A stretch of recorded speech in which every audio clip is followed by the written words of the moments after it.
నందమూరి బాలకృష్ణ గారి 'డాకు మహారాజ్' సినిమా ఎటువంటి block buster మీ అందరికీ తెలిసిందే. 11 రోజులు పూర్తి చేసుకుంటూ ఉంది. 200 కోట్ల వైపుగా పరుగులు చేస్తుంది. అయితే ఈరోజు సోషల్ మీడియాలో ఒక వార్త అయితే ఊదరగొడుతుంది. అసలు ఆస్థాన సంగీత విద్వాంసుడైన నందమూరి థమన్‌ని తీసేసి ఇప్పుడు అనిరుద్‌ని పెట్టుకుంటున్నారు. కారణమేమిటి? ఎందుకు పెట్టుకుంటున్నారు? అని చాలామంది ఆతృతగా ఇంటర్నెట్‌లో సెర్చ్ చేస్తున్నారు. సోషల్ మీడియాలో అయితే పుంకానుపుంకాలుగా పోస్టులొస్తున్నాయి. అయితే ఇక్కడ మేము ఆలోచించిందేమిటి అంటే, నటసింహ నందమూరి బాలకృష్ణ 'జైలర్ పార్ట్ 2లో నటించబోతున్నాడనే వార్త అందరికీ తెలిసిందే. ఇంకా కన్ఫర్మ్ కాలేదు. అయితే మాత్రం మామూలుగా ఉండదు. మంటలే, మెరుపులే. అటువంటిది ఆ ఇంపాక్ట్ ఏమైనా పడిందేమో, ఒకవేళ అనిరుద్‌ని తీసుకున్నారేమో, ఇంకోటి కథ డిమాండు మరియు దర్శకుడు, నిర్మాతల ఇష్టం.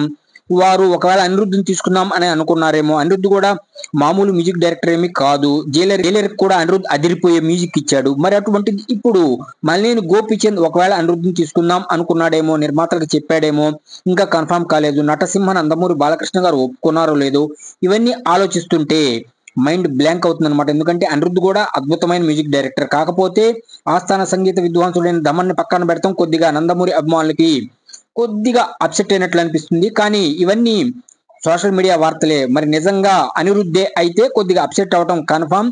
కాకపోతే ఇది అఫీషియల్ గా అనౌన్స్‌మెంట్ రావాలి. ప్రస్తుతం 'Daaku Maharaj' block buster success ని ఎంజాయ్ చేస్తున్నారు. అటు నందమూరి నరసింహ అభిమానులు, ఇటు ప్రేక్షకులు మరియు నటసింహ నందమూరి బాలకృష్ణ గారు. అనంతపురంలో సక్సెస్ మీట్ జరగబోతుంది. 200 కోట్ల వైపుగా పరుగులు పెడుతున్న నటసింహ నందమూరి బాలకృష్ణ 'డాకు మహారాజ్' బ్లాక్ బస్టర్. అదే దోవలో రాబోవు మల్లేని గోపీచంద్ ఎన్బీకే 111 అద్భుతమైన బ్లాక్ బస్టర్ కాబోతుంది అన్నది మాత్రం వాస్తవం. ఎందుకంటే ఇప్పటికే డబుల్ హ్యాట్రిక్ లో చేరిపోయింది 'డాకు మహారాజ్'. ఇక అఖండ తాండవం దసరాకు రాబోతుంది. అంటే 2026 కూడా నందమూరి నామ సంవత్సరమే.